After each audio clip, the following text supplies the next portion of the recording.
have tiny little legs. Where's my leg supposed to go? There you go. I'm not gonna slip now.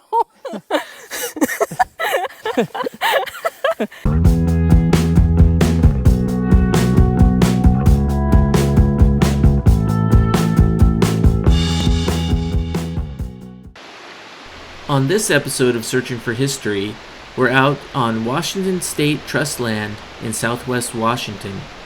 Earlier in my career, I was a forester and I worked out here.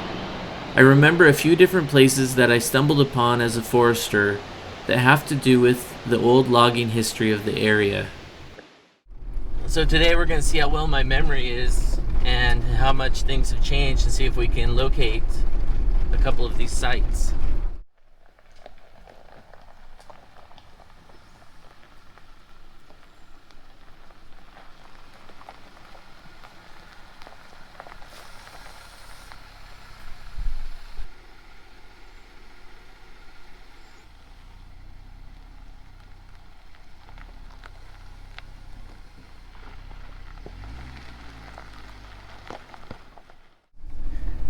Well, running into gates seems to be a theme nowadays. 15 years ago, there was almost no gates, and now it seems every spur has a gate on it. So hopefully that's not going to stop us getting to everything I can think of.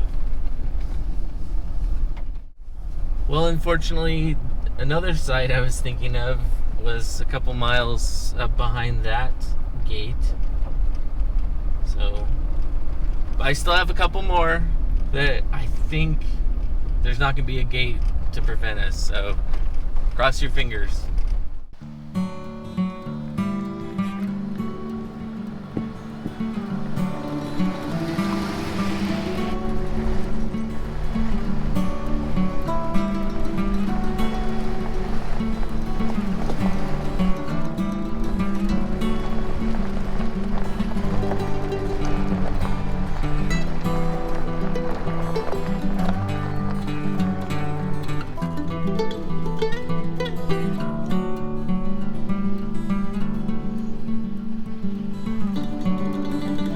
Well, apparently there's an active forest operation down that road.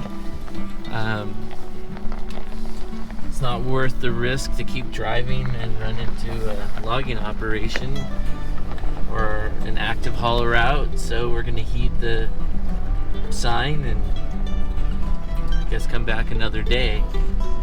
But I do know one final site to try to go look at. But we're going to have to go back down out of the forest, get back on the highway, drive a few miles, hit the county road, and approach it from the other end.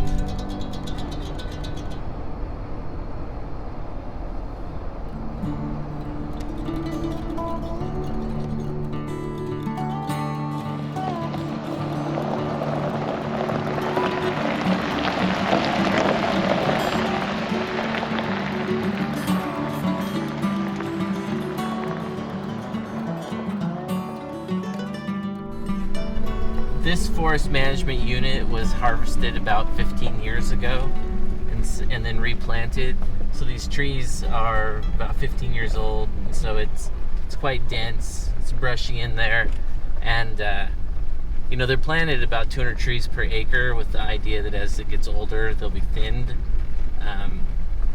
So that's why it looks pretty dense. My memory is there was a small railroad spur that went in and a through cut, and that spur was actually a temporary logging camp, from over 100 years ago. Mm-hmm. So that's kind of what I'm looking for, but things have changed so much that I don't think I'll be able to see it.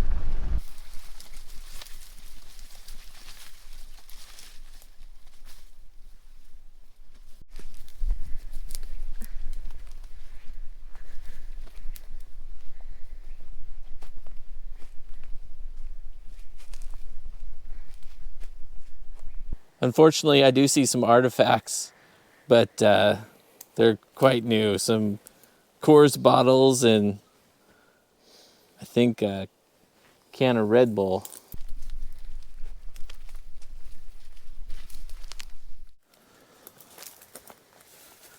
Well, we're just gonna walk through here and hope we get lucky.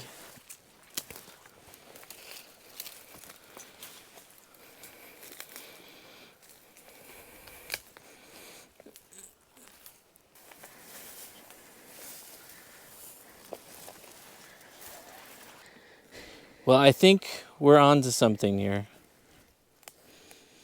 There's a bottle.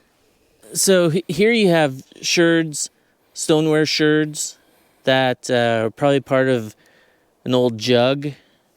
You know, we're talking 1880, 1890, 1910, kind of that era. We have come across a little bit of this site, and just kind of want to talk about the ground rules of dealing with archaeological sites. It's illegal to destroy an archaeological site.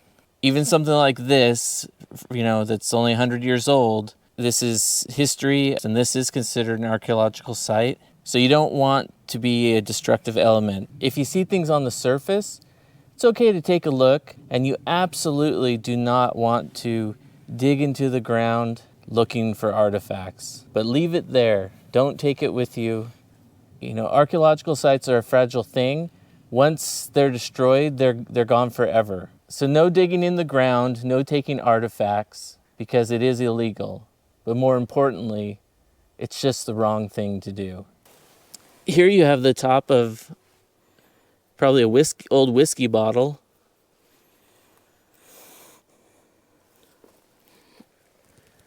There's some more shards. There's more glass shards here. Oh, look how thick that glass is. Mm-hmm. That's probably the base of a bottle. Mm-hmm. Wow.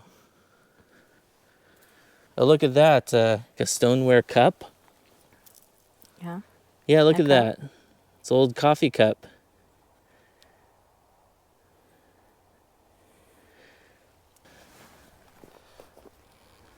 Oh, yeah, look. There's a lot of things here. Here's the mouth of a glass jug. Two of them. See right here? It's the top of a old boot. Huh. You see that, Erin? Yeah. And if you start looking, there are sherds and shards Everywhere. everywhere. Yeah.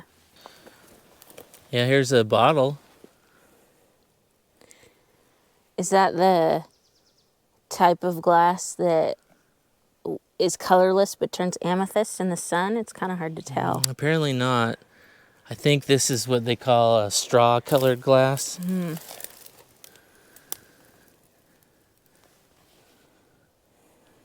So we could be looking at a site that dates to maybe 1920, something like that.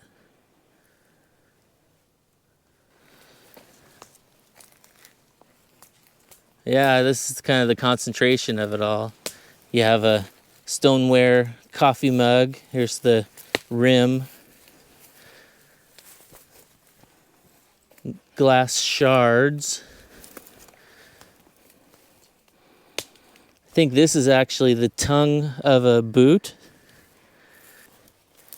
You can see like there's some glass buried right there. Oh, look, this is actually some kind of like a medicine bottle right here. Base of a medicine bottle. This is the center of the site. So what we're seeing here is the surface of an archaeological site. It's not likely to be very deep, but it does extend into the earth some amount. You said that this logging camp would have been temporary, but how temporary would it have really been? It's hard to say. They would have been here while they were logging the surrounding area. So we're talking several weeks to a few months, something like that. You used to be able to see an old railroad grade coming in. It's hard to see with all this brush. And the grade came through a through cut and then it ended. And that's where they would have backed up train cars, and those cars were cabins on wheels. And so they would have stayed in these train cars. There would have been a kitchen, and then bunks, Places for them to sleep. what do you call it, a bunk car. And then they lived there until they were done, and then they moved it to another location. Okay. But yeah, see that's how the earth rised up there? Yeah. That's what I was noticing. I think maybe that could be the through cut on the other side right there. Which part is the through cut? Well, I noticed that you have more or less a planar landscape here. It's hummocky from the logging operation 15 years ago, from ground-based logging operation. But when I was looking through here, I could see, wait a second, there's kind of a rise. So if you look here, it seems artificial. It doesn't match the rest of the contour of the topography. All of a sudden, it goes up like that. And that kind of triggered in my mind a memory of when this was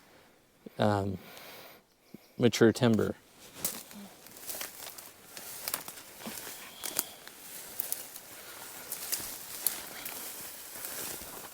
Oh gosh.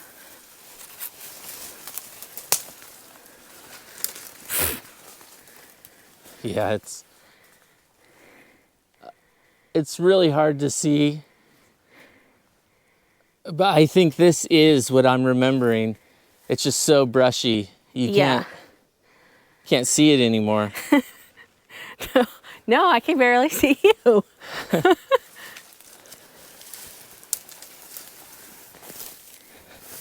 You know what's sad is my memory of this stand was like sword ferns and beds of oxalis. Oh, right, because it was so grown up, Yeah. all mature. It's so beautiful when it's like that. As you can see, it's almost a miracle we found this. Yeah. Because it's pretty small and this is a big place. And it's really grown over. So I guess my memory isn't so bad after all. Oh, it's great. All right, Erin, let's figure out how to get back to the road. Okay, let's do it. But don't be so close that I slap a branch in your face. Oh, I hate that part. I just slapped a branch in my own face.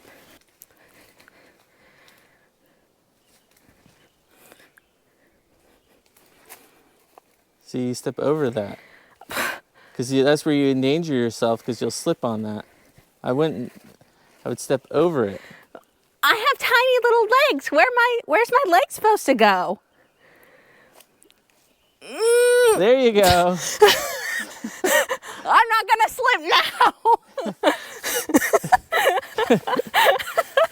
Is that what you expected? Pretty much. It was really cool. I like finding the old logging trash, but it's climbing through all the brush that's kind of a pain. But maybe it's worth it, because you get to find some history. I think it's worth it. I think it's worth it.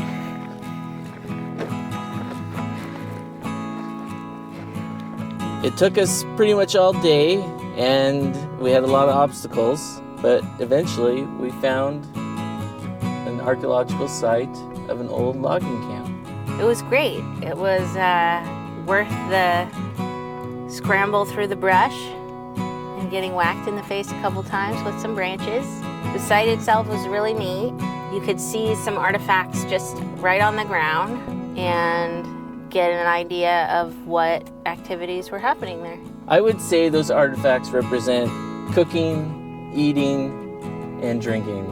The day-to-day food and drink consumption, and probably some after-work alcohol consumption. All right, that was today's episode of Searching for History. I hope you enjoyed it, and stay tuned for the next one. Thanks for watching.